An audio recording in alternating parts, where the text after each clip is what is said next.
Extreme Foolishness TV here. This is where I talk about extreme foolishness. Today I'll be talking to you guys about what the lawyers of Gregory and Travis McMichael filed in court and what they're asking the judge to do in their trial coming up. Stay tuned. Today I'll be talking to you guys about the Travis McMichael and Gregory McMichael filing in court. This is the Ahmaud Arbery case. For those of you who don't know the case very much, this is the case of a black man who was jogging in Brunswick, Georgia. He was followed by Gregory and Travis McMichael, a father and son duo. Gregory and Travis McMichael said they saw Ahmaud Arbery leave an abandoned house or a house under construction, and they thought he had stolen something. They wanted to effect a citizen's arrest. They followed him, and with the help of their buddy, William Roddy Bryan, they were able to corner Ahmaud Arbery, trap him. He had nowhere to run. Eventually, Travis McMichael, the son, pulled out his shotgun. Ahmaud Arbery, in fear of his life, grabbed the shotgun and he was shot. During several court hearings, one of the investigators said that Travis McMichael used the N-word after he shot Ahmaud Arbery. Can you just imagine the vitriol and the hate in Travis McMichael's head? To me, this is a hate crime. He used the N-word after he was shot.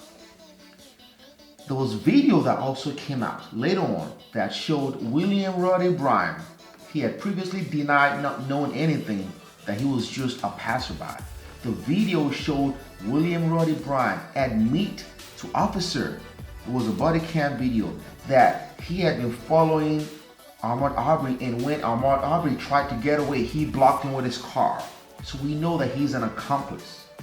Now, the lawyers for Gregory and Travis McMichael have filed documents in court asking the judge to make a ruling that if the trial does happen, which most likely it would have happened, that Ahmaud Arbery should not be called the victim. They're arguing that calling Ahmaud Arbery the victim will prejudice the defense of Gregory and Travis McMichael. That's what they're arguing. They claim that protest and all that protest and using the word victim should happen outside of the courtroom, but it should not happen in the courtroom. They're also saying that the judge should ban any member of the public who comes into the courtroom from wearing any paraphernalia, including face mask, shirts that says Black Lives Matter, I Can't Breathe, and the like. They are also asking the judge to turn over any arrest records they're asking the judge to order the prosecution to turn over to the defense any arrest records of Ahmaud Arbery, mental health records, and the like, any kind of records, criminal history, all that stuff. And lastly, they want the judge to exclude all evidence of video recordings that Gregory and Travis McMichael may have said, because in the jail cell, if you're making calls to the outside world, all those calls are recorded. They want the judge to rule that the prosecution cannot introduce into evidence any recordings, jail cell recordings made by Gregory and Travis McMichael. So this is my take, people. The asking them not to call Ahmaud Arbery the victim is complete BS. In court, the term suspect and victim is a term of art. It's used every time in the courtroom. Suspect, victim, prosecution, judge, these are terms of art that are used. So that is complete BS. Most likely the judge is going to deny that. Anyone who has been on the receiving end of a crime is always called the victim in court. So asking the judge to rule that the prosecution can use the word victim is like going against legal terminology and term of art that's commonly used. I don't even know how the prosecutor can abide by that ruling if that were to happen. It would be so hard because instinctively prosecutors use suspect because they're not convicted, and victim as a person of the receiving end. Police reports frequently use victim, suspect. So that one I think is a loss. It's going to be a loss for the defense.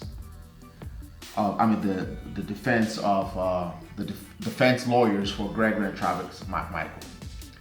In terms of the Black Lives Matter paraphernalia, people have a First Amendment right, and that is a very, very dicey issue because now you're asking people not to exercise their First Amendment right to come into the courtroom and wear whatever that they deem to be an expression. You're asking the court to take away their rights. Their lawyer's argument is that the right to a fair and impartial trial trumps anyone that comes into the courtroom's First Amendment rights. That is a very, very dicey. I don't know how that will pan out, but my guess is that the judge is probably going to err on the side of protecting the First Amendment rights of the people who come to the courtroom, because it's very, very common in death cases or murder cases that the victim's family will come to the courtroom. Some of them will come with T-shirts with the face of the victim. They will come whatever. Judges do not usually stop them. I mean, that is just the expression. Will the judge do that in this case? I don't know. But my guess is that the judge is most likely going to err on the side of allowing people to come and wear the Black Lives Matter shirt or paraphernalia. And if the judge denies it, somebody's going to file a lawsuit against the county. Most likely the ACLU is going to get involved. There's going to be a constitutional battle in federal courts. That's how it's going to end up. Again, that's what I think. In terms of the jailhouse recording of Gregory and Travis McMichael, hey, once you make that call in jail, they tell you this stuff is recorded. And if you say something against yourself, you're on your own. Most likely the judge is going to let it in.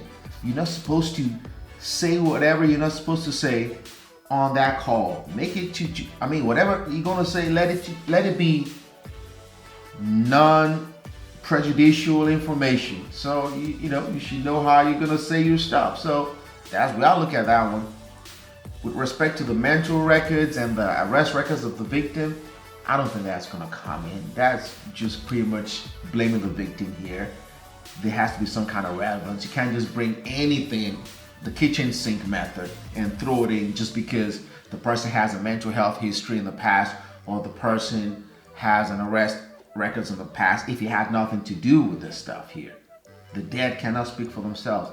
So overall, I think the defense lawyers are just doing what defense lawyers do. They are trying their best to win a very, very tough case. I think that they are going to lose most of their rulings, and that hopefully there will be a conviction here because it was pretty much dead wrong. Somebody should not be running down the street or jogging and be pursued and cornered and shot and called the N-word and they just walk away free. That will be extreme foolishness. Let me know what you guys think in the comments. What you guys think? Do you think people should be able to come to the courtroom and wear whatever they want to wear? If it says Black Lives Matter, I can't breathe, or whatever, do you think it will be prejudicial to the defense of Gregory and Travis McMichael? Because at the end of the day, every suspect in court is entitled to a fair and impartial defense. And let justice be done. If you haven't subscribed, please click the like button, click the share button, and also click the bell notification next to the subscribe button. As always here, say no to extreme foolishness.